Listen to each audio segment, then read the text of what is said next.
motives, and I will. I would like to talk about, I'm not going to do it today, I'm afraid, but I would like to talk about conjecturally what would be their automorphic analog, because they're a larger class of motives, and they're a larger class of motives, and but they should have their own motivic Galois group, and one would hope to be able to construct it explicitly from some sort of automorphic analog of it. All right, so, but I'm afraid I'm not going to do that. I'm going to go, in fact, I even have a couple of further remarks to make on what we were talking about last time. Sorry, the comment you were just making was about exponential ones? Yes. Yes.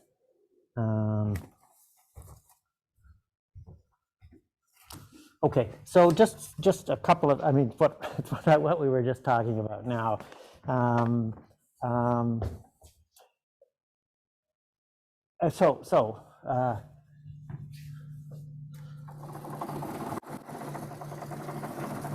So with the help of Sasha, we wrote down a conjectural explicit description of the mixed motivic Galois group, GF, and the construction of this was supposed to be a group over Q, and it would be the semi-direct product of this one that we have described in conjectural explicit description, also defined over Q, but the definition over Q, at least I don't know what it would be, but I don't think it would be hard to figure out, and it's supposed to be a semi-direct product of this with this, and this nilpotent thing. So with the help of Sasha,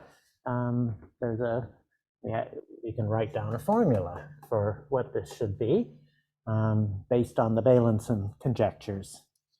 And the thing is that it seems to me very explicit, because this is basically built out of, there's the Tanyama group in it, and that's like the Vey group. That's a complicated thing. Interesting to be sure, but complicated. But then there's a product of a whole lot of complex groups which are simply connected. They're extensions of the Tanyama group, simply connected complex groups. And representations, I mean, this was defined in terms of representations of this, and representations of simply connected groups. There's an infinite product of them in this thing, and they're just made to order. It's off to the races with those things, you know. They're really, that's what highest weights do. So this seems very explicit, and we can hope that, I mean, I don't think, there's lots of people, of course, it could be wrong, but I don't think it's wrong. It may need some minor tinkering, but I don't think it's wrong. I mean, this, you know, I probably should think more about this, but I think it's right in principle. There are lots of people that have proposed the mixed motivic Galois group, but it's always based on some sort of abstract notion of what this, you got to have this one first, and then it's based on some sort of abstract notion. So I would propose, there's a number of other conjectural descriptions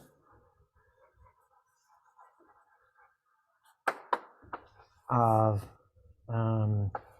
GF plus, which, though less explicit, would be very useful. They're less explicit because there's not an explicit form of this guy in them, but they'd be very instructive.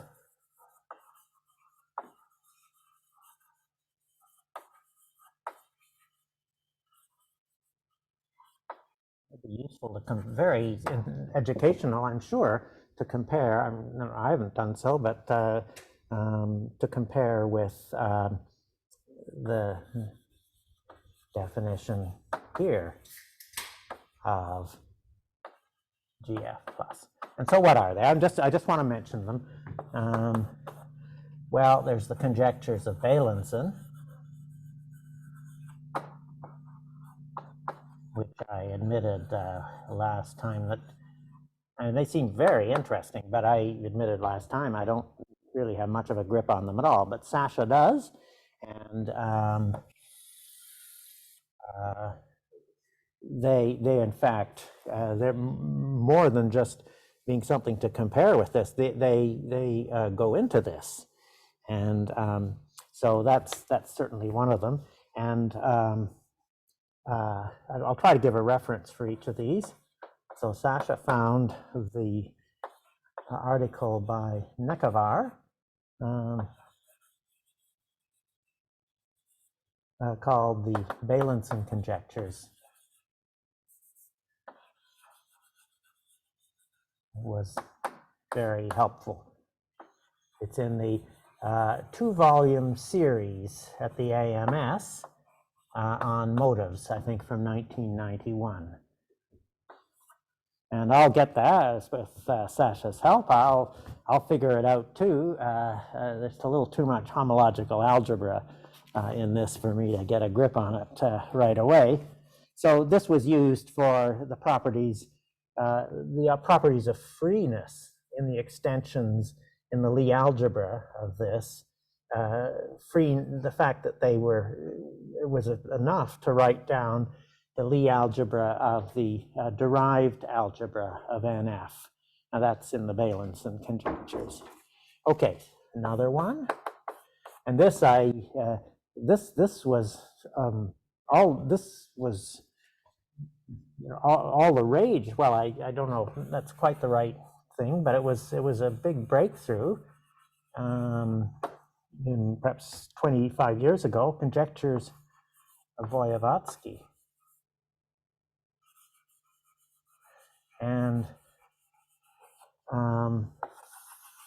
if this is hard reading, this is extra hard reading, at least to me. I haven't really tried, but so I don't quite know what this is. But Grothendieck constructs pure motives by category theory and by cycles, and so I believe that this is an attempt to extend the categorical.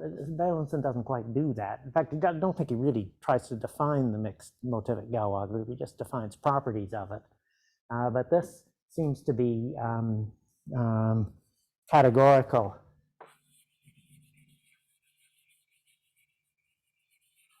Description, of course, conjectural description of GF plus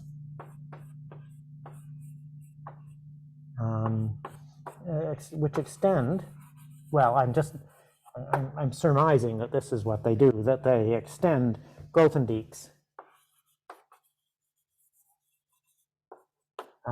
categorical description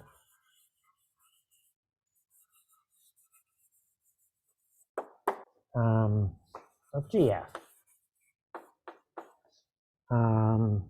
by equivalence classes of algebraic cycles and his standard conjectures.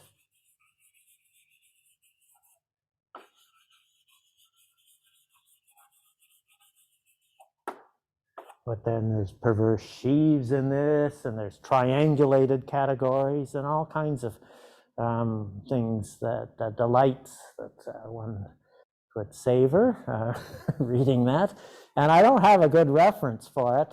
I think it's everywhere, but especially there would be lots of articles, presumably some of them reasonably well written. Again, in that 2-volume set from the Symposia of Pure Mathematics on Motives. By the way, in that 2-volume set, there is an extremely good article by Serre on the motivic Galois group itself.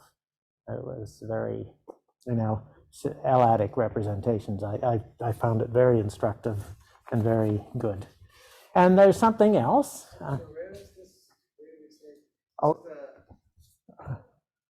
this conjectures of words, what's a good reference?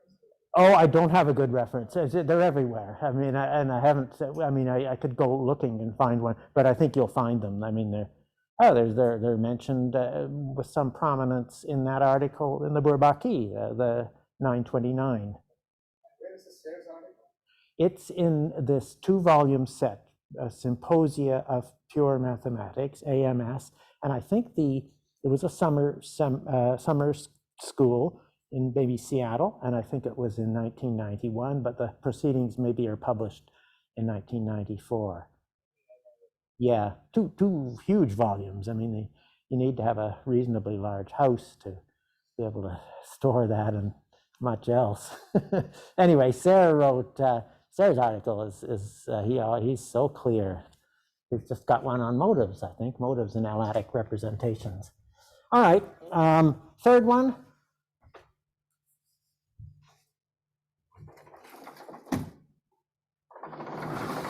Well, apparently there's something else that made a bit of a splash some years ago called Nori motives.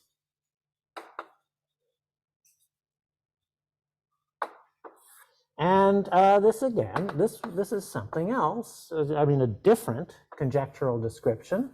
Well, it seems to be. I seem to remember. I sort of looked at. There's a very long but sort of clearly written book that is about these things and other things. But a conjectural. I seem to remember reading that it said that Nori motives were a conjectural description. Well, just what we're thinking about there, conjectural description of GF in terms, that is to say, once you know about GF. And this is, so it's a long book, but it's quite elementary. It's like one or two books of Yves André, by A. Huber and Stefan. These people write very well. The problem is the book is huge, so one doesn't have the time to sort of go through it all. Muller, Stack, and it's called Periods and Nori motives.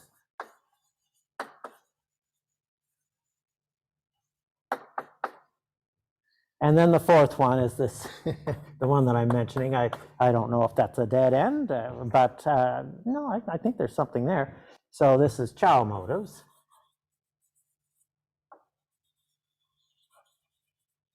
That's not the title of the book. That's the title of this little remark. I don't know if I should write it. So applies Grothendieck's construction by algebraic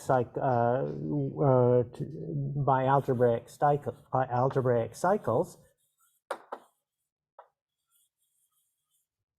with rational equivalence.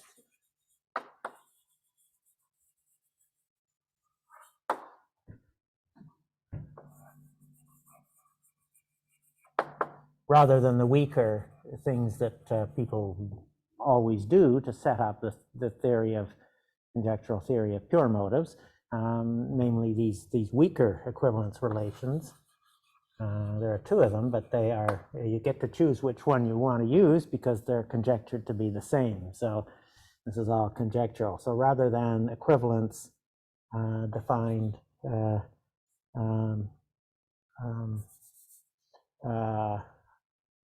homological, there's two. Homological, this means that they have the same, that they become equivalent when taking their maps into the relevant homology groups, and another one called numerical, which looks very elementary. looks hardly like anything at all, but that's this is weaker than this on the surface, but they're thought to be the same.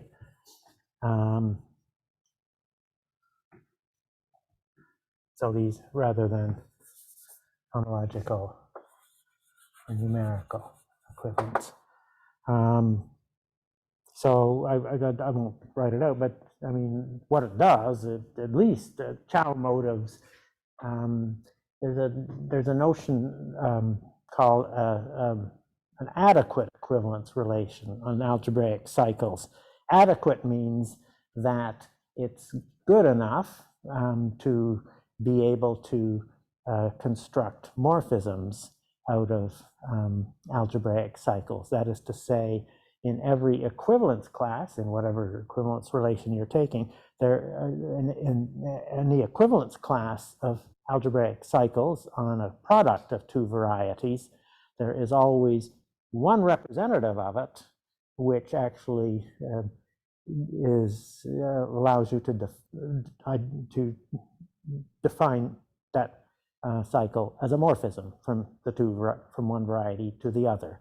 And one shows that it doesn't depend on which one you take, but you do need to know the equivalence relation is weak enough, I guess you'd say weak enough, that is to say big enough, the equivalence classes are big enough so that every equivalence class of cycles on a product of X with Y has a representative that gives a cycle that satisfies the obvious definition property that you would need to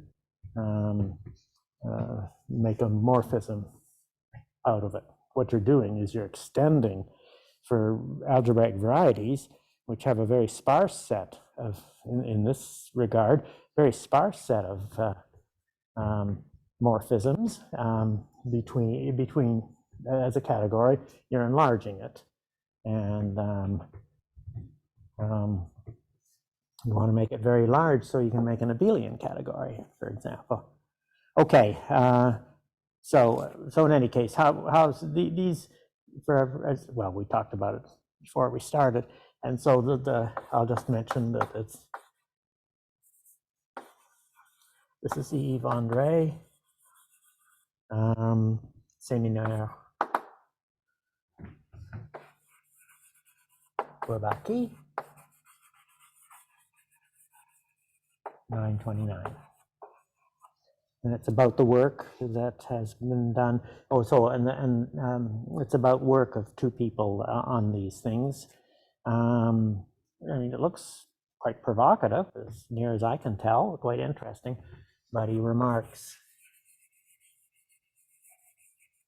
on page 125 that the stuff he's talking about throughout the article is really very closely related to mixed motives. So he claims that. So for whatever it's worth, one can think about it. But I've never, given my limited experience in such things, it's maybe not surprising, but I've never heard of anybody doing this. This was 2006, I believe. So it certainly, I mean, these things would be quite, I mean, it would be very instructive, I guess, I mean, if one, you know, assuming this is correct, to use it, then to sort of try to see what all of these things say in that context. And it'd be a good way to learn what these things are, what Vojevodsky's stuff is, and so on.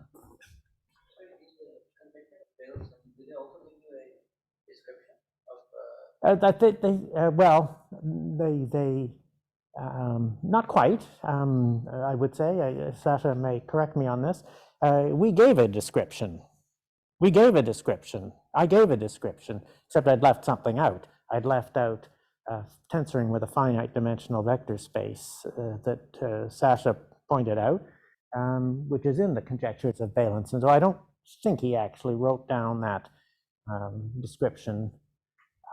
He may have. He must have regarded it as implicit. That description of the.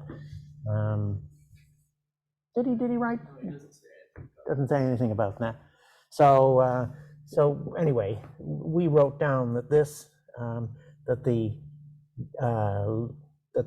commutator quotient of the Lie algebra of this is a direct sum given by a direct sum of finite dimensional, certain finite dimensional representations of this group. I wrote that down on Wednesday. And that's particularly interesting because these things have their finite dimensional representations, or what, given the structure of this, finite dimensional representations of it are really the bread and they're really the basic stuff that you would talk about this just in general. The input from Valence's conjecture here is that using this construction that you gave, you're saying you could try to, because Valence's conjectures are about relating, are about the L functions attached to motors, right? So Valenson was interested, he wasn't so interested in this per se, but rather he was interested in the periods of this. So we're going to have to talk about periods in a moment, not sort of in this connection, but he was interested in the periods of motivic periods. And particularly, he was interested in when they're equal to the special value of an L function. And that little piece that I left out that would go into the direct sum of finite dimensional representations of this, the little piece I left out, finite dimensional vector space, consists of something in which you would insert special values of L functions. That's correct. Yeah, that's. Yeah, so just add one more line about that. So the part of Valence's conjecture that you use is that it predicts the dimension of a certain X group, X1, and the category of mixed motives in terms of the order of vanishing of the specific element. And so that's sort of what we're plugging into here, is that we're saying something about the dimension of the space that you're tensoring with in terms of data attached to these L functions. I see, and so you're using And then the L function, the values of the L function become periods. He's saying that the values of these L functions then that you put into this little vector space, they become the periods, or they became some of the periods. So that's what he was interested in. He was interested in periods, and in particular how you express them in terms of L functions. Beyond what Deligne had done, Deligne was interested. I'm not sure he was so interested even in periods. I haven't read. So there's an article of Deligne in the Corvallis conference that came before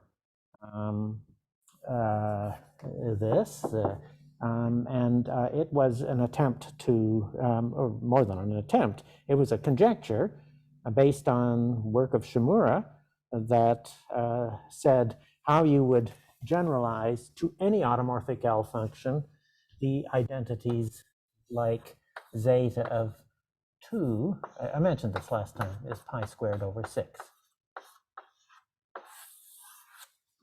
And so those are going to be part of the periods attached to the motivic Galois group. That's what they're going to be. But there's going to be other stuff as well. You want analogs of zeta of 3. And people like Lichtenbaum and others have expressed this in terms of other things that are completely out of reach, like in K theory and things of that nature. And so anyway, Valenson, his conjectures had to do with periods for motivic and mixed motivic Galois group. His were primarily connected to mixed motives, and they were the analogs of these things. So then you got, with this and this, you got then a whole bunch of possible conjectures as to what periods would be. All right. So that's it for that.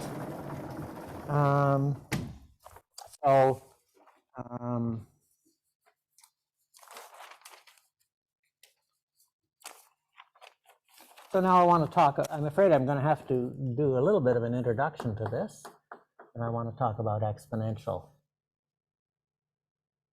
motives.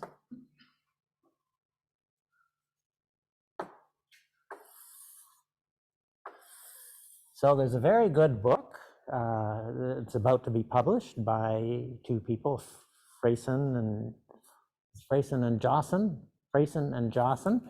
on what exponential motives are. They seem to be extremely important for things that we don't understand. But I haven't, I mean, I've looked at the book and it looks very good. I mean, there are perverse sheaves and stuff like that in it, but I mean, it does look quite readable. But it's very long, like it's 250 pages. So I can't possibly describe what these things are. I can't possibly give a seminar, a synthesis on what these things are. But what I'm going to do, and this will take some time, I'm going to try to describe what these things are in terms of a different way of thinking of ordinary motives.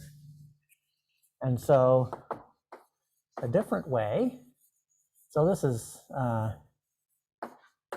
just, I think this is a better way to, it doesn't prove things at all, but it's a better way for me, and I think probably for perhaps anyone, to think, or a way that a non-expert could think of what exponential, or of what ordinary motives, why do you do ordinary motives? Where do they come in? Why do you invent them? And a different way to motivate this and to describe it. So a different way to think of motives, and I'm talking about both pure and mixed motives, is through periods. So periods are what we've just been talking about. I think it's fair to say that typically, so one has motives, and then one tries to describe the periods, the complex numbers, the transcendental numbers. Periods they're just an extraordinary way of taking what was the domain of analytic number theorists, namely when are numbers transcendental. He just grabbed it away from them, and he created a huge theory, his theory of periods, together with conjectures as to when these are supposed to be, these are real and complex numbers, periods, and they include everything that you ever wanted to evaluate from calculus, in the form of definite integrals that you couldn't do, but also Grothendieck has, I'm not going to talk about this at all, but Grothendieck introduced conjectures as to when these periods were transcendental, and these sort of include all the huge things that people have worked on for decades or even centuries, trying to figure out when certain irrational numbers are transcendental. Grothendieck has a huge conjecture applied to periods, which says exactly when they are. I don't know if I would go so far as to say that any number that arises in practice that you think is transcendental is going to be transcendental based on a property of periods. So in any case, I don't want to get too distracted, but very useful, even though I find in retrospect this article a bit,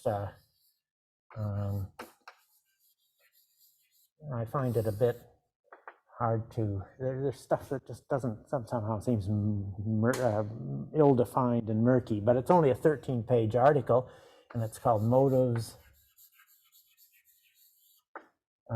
Transcendental Numbers.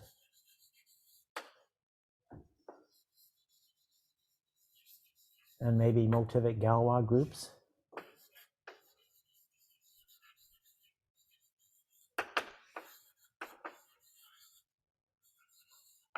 And it's only 13 pages, so that's good.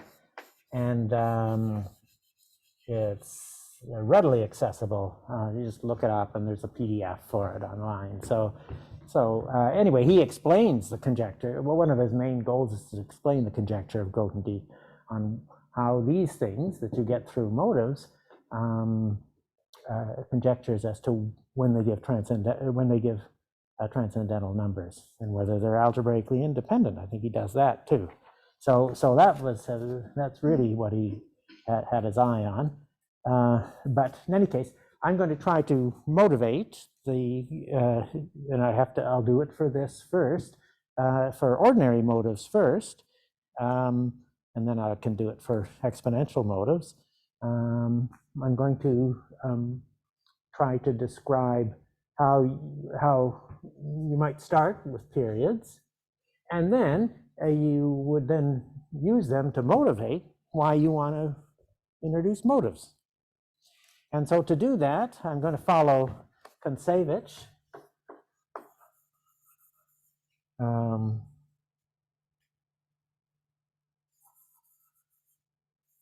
Zage, and their article, a wonderful article, periods, almost 25 years ago.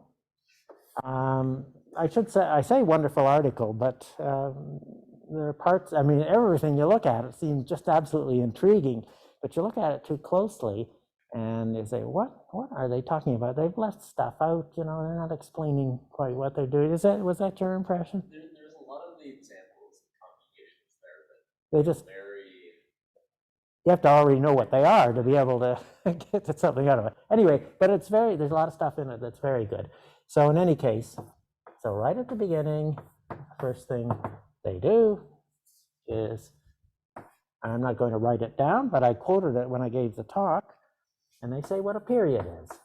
He gives a definition of a period in the sense that we're talking about here. He gives a definition of a period that has nothing to do with motives. It is the most elementary definition that you could imagine. So you can look it up. So I don't want to take the time to write it out, but here, I'll read it. A period is a complex number whose real and imaginary parts are values of absolutely convergent integrals of rational functions. That's in several variables. That's a rational function. Just we know what a rational function is. A rational functions with rational coefficients. So it's integral, absolutely convergent integrals of rational functions with rational coefficients over domains. The last thing is to specify, so they're multivariable integrals, but over domains in Rn that are given by polynomial inequalities themselves with rational coefficients. So it's a multiple integral of a rational function with rational coefficients over a domain that's defined by inequalities, defined by polynomials with rational coefficients. What could be simpler? That's not to say it's easy to evaluate, but that's his definition of a period. So examples, so we then we'll assume that we know what a period is, even if we can't calculate any of them. That certainly takes in a lot of territory. It takes in just about everything that's a sort of elementary multiple integral that you can't evaluate or can't find a closed formula for.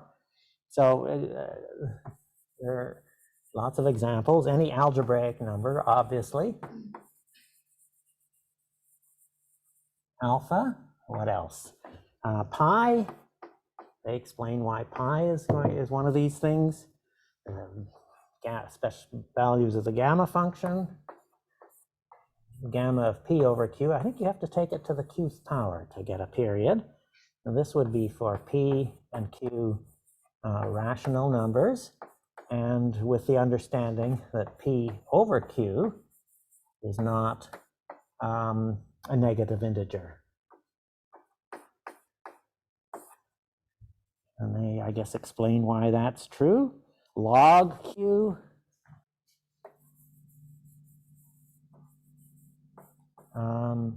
where q is a rational number, not -1, leave out the bad points, -1, 0, or 1.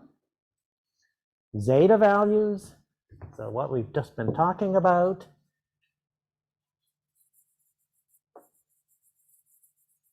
Zeta values, zeta of S, that's the Riemann zeta function, where S is a natural number. Positive, we'll want it bigger than 1, so the Riemann zeta function converges. So a natural number bigger than 1. And then something that these guys really get off on, so to speak, very interesting. There was all kinds of stuff published on what I'm about to say in the last 20 years. Multiple zeta values, what are called multiple zeta values.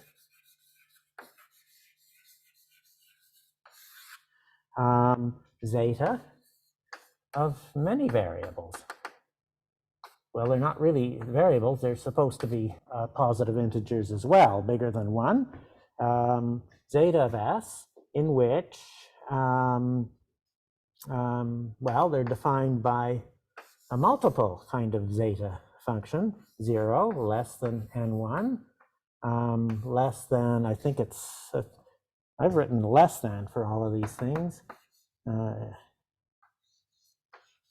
haven't had any repeating. I'm a little wondering about that, whether I copied it down wrong. But anyway, it's prominently displayed in this article, which is easily available online. So what you do is you take, you know, n1 to, so it's a multiple sum of positive integers over these exponents. So this would be 1 over n1 to the s1, n k to the sk, where si, each si is a natural number not equal to 1. So this is just like the Riemann zeta function, these values that we're talking about, but this doesn't reduce to a product of zeta functions. It's an entirely new kind of series, and these things seem to be fascinating. They have there's many different identities between these things that lead into all kinds of interesting questions, and people really studied them and found very interesting things about those multiple zeta values. Anyway, these periods, these are periods, and they're periods of the mixed motivic Galois group, actually a very small quotient of the mixed motivic Galois group, that the mixed Tate motivic Galois group, in which you're simply taking the part that comes into the pure motivic Galois group as the absolute value, just almost nothing at all, and then you're taking all of the stuff in the mixed motivic Galois group. And that's where these things come. Valenson didn't talk about these things. He talked about the generalizations of this, but no mention of this. And we assume that these things, I think we can assume that even though they're not understood, these things will have analogs for arbitrary motivic L functions, multiple motivic L values. All right, so those are periods, and so those are things that have independent interest, and they all fit into the definition that was given by this very concrete definition that was given by Kontsevich and Zadkier. Now, I'm going to make this just a slightly complicated because I want to have things that depend on a number field which has been embedded in the complex numbers. This is a number field. I want it to fit in with what we have been talking about before. So this is a little bit less general than what Kontsevich and Zagier talk about, but they persuade us. Does persuade have an E or a U? Persuade. They persuade us. I mean, you have to take that with a grain of salt, but they prove, supposedly, sort of, they prove that every motivic period, in the sense of that definition above,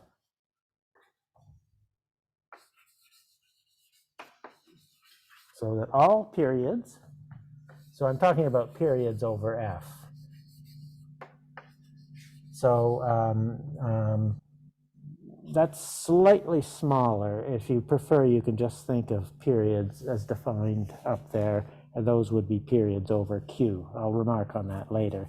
But they persuade us that all periods over F can be obtained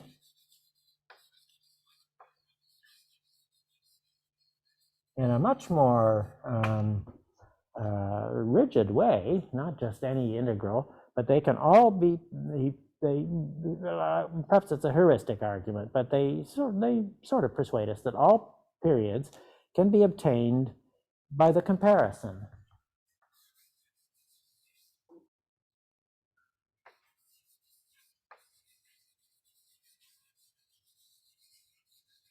Basically by the de Rham theorem, by the comparison of the de Rham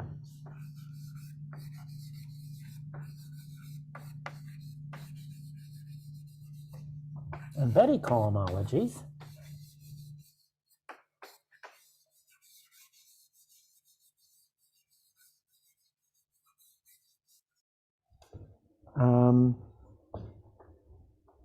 over Q.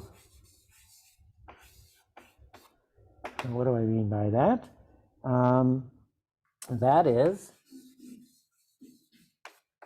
so I'm talking here about the de Rham theorem.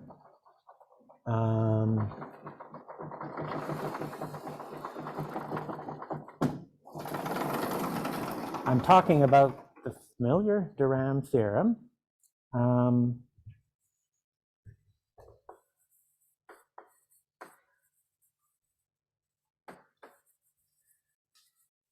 That says that de Rham cohomology is the same as Betti cohomology for compact manifolds. So, but for compact, complex manifolds attached to projective algebraic varieties. That is, that's a special case of compact complex manifolds, namely, well, I'm going to write, I've done this before, smooth projective varieties over F. So that means smooth projective varieties over F. Well, that's if they were all gotten from that, it wouldn't be too much, and it's hard to see how you get them from this. You don't get them from this. You got to put some other stuff into it. You have to augment. So this is over the complex numbers. It says that Betti cohomology is the same as de Rham cohomology, but you got to augment it by a theorem of Grothendieck, augmented by Grothendieck's theorem.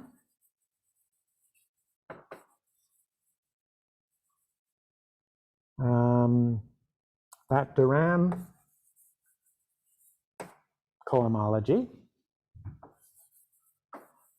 All right, remember that's de Rham cohomologies, talks about differential forms, say over the complex numbers here, or over the real numbers if you're dealing with a real compact manifold. So de Rham cohomology, it descends to Q rational differential forms. That's a theorem of Grothendieck saying you can get on if you have projective varieties defined over a number field, you can make these Durham, these differential forms, you can have them descend to Q. You make them descend to Q and still get the statement of the Durham theorem. But also, we want to do a little more augmented. Let's see, I've already augmented it by so this augmented to this theorem about Q rational differential forms, but also generalized. You got to do two things. You got to use that theorem of Grothendieck, but you also generalize it to not just smooth projective varieties over F, but generalized to the category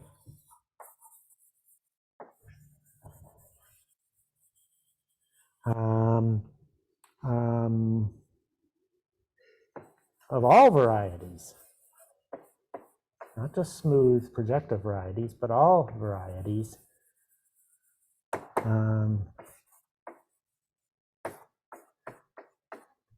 over F.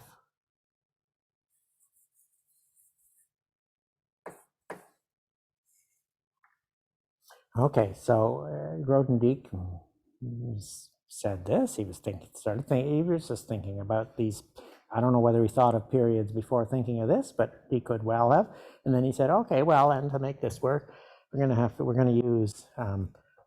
to set up what I'll call motives. Let's be impertinent and assume we know what he was saying. So I'm going to need to define something I call motives. But if you just have these theorems, just look at these theorems and see what they say about varieties, what you're going to give. So I'm going to say that if you have these things, they then give mappings.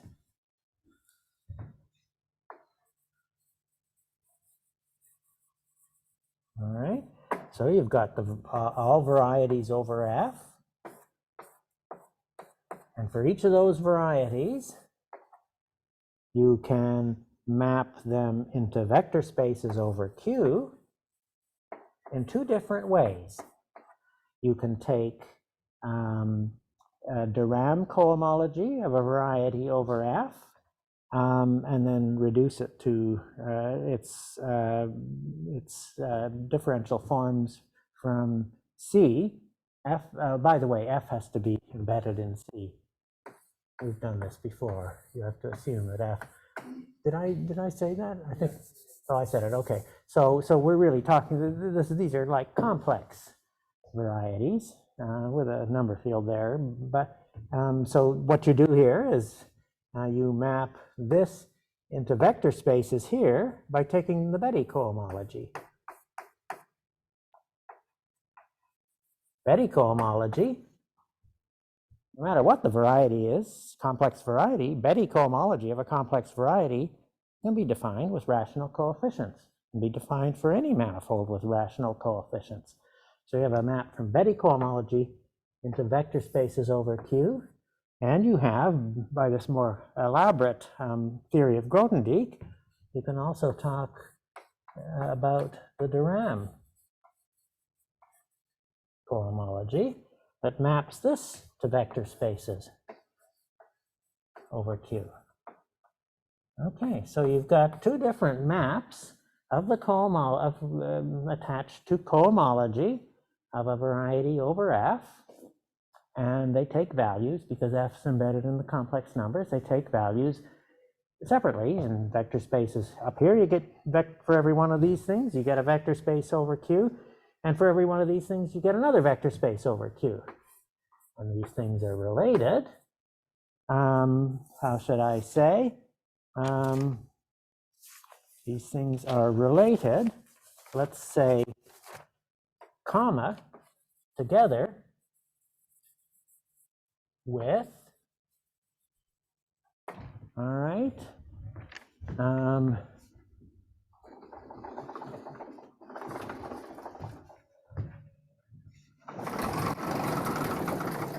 So together with what? A bilinear pairing.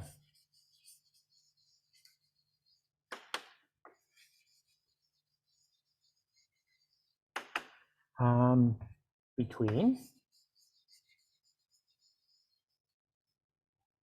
the two vector spaces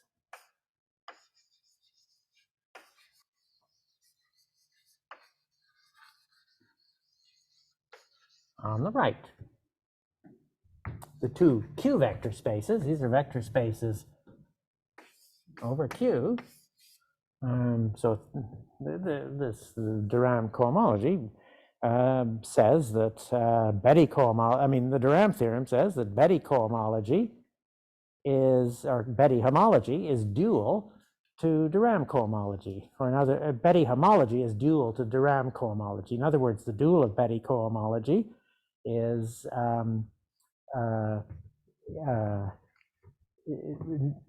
it means that there's a bilinear form relating Durham cohomology and Betty cohomology. And so so I'll say together with a bilinear pairing between the two vector spaces on the right.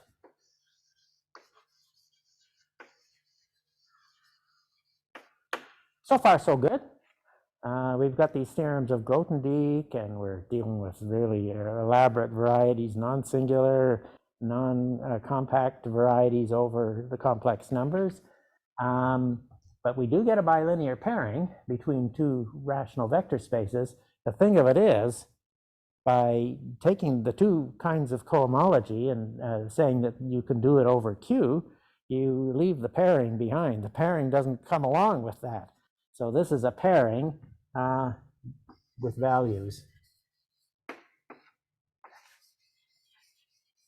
in C, complex values. And so it's these values, or rather the matrices. You're talking about matrices over, you've got two finite dimensional vector spaces over the same dimension. These values are what are periods.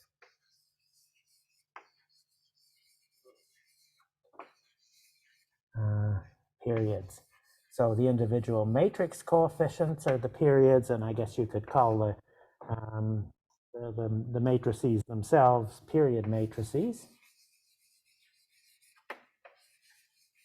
And I'm going to, even though it's not clear where it sort of fits into this, it would have been simpler just to take F equal Q, but I wanted this to be parallel to what we have been doing earlier. So these would be called periods or period matrices over F. And this is a very long sentence.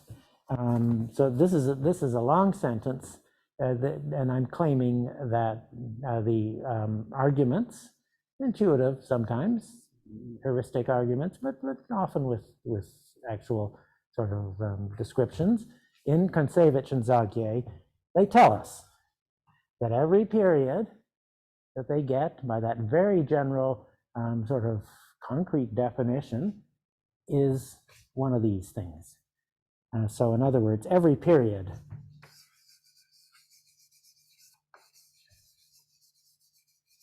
over F is of this form.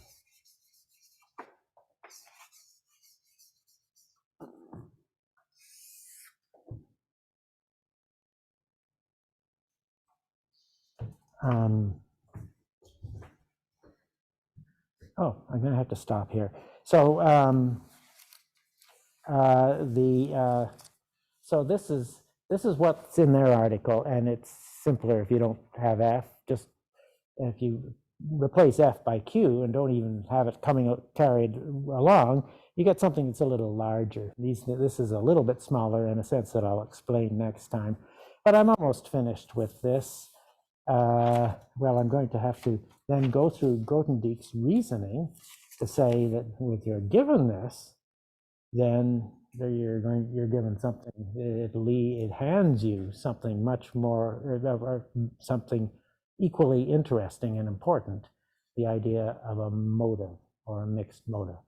it's an obvious thing, at least to Grothendieck, that with this, then there's something called motives that are hiding inside it. And so I will describe that next time. And this is just a prelude to, then I won't say anything about what exponential motives are, other than to give an analog of, there's another definition. This is the definition of Kontsevich and Zage right at the beginning of their article of a period. And then right at the end of their article, they give a similar definition as to what an exponential period is. And it's a little more general than this, as you can imagine. So next time on Monday, I'll say what that definition is. And then I'll just say, well, an exponential period is one of those things. It leads to one of these things, which in turn leads to, by the same arguments that Grothendieck didn't talk about exponential periods, but by exactly the same arguments, presumably, that Grothendieck went through to say that there are motives hiding in this, then there would be exponential motives hiding in that. So it's a way to just introduce exponential motives without going through all of the stuff that they do, but just with the idea of a period. So I'm going to do that next time, and then I will say what I hope will be sort of the exponential motivic Galois group, but more to the point, what I hope would be its automorphic analog, or how you would get its automorphic analog.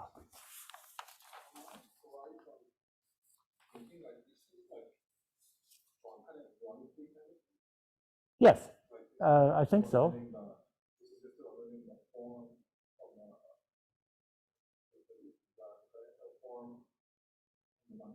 Yeah, I think so. I think it's closely related.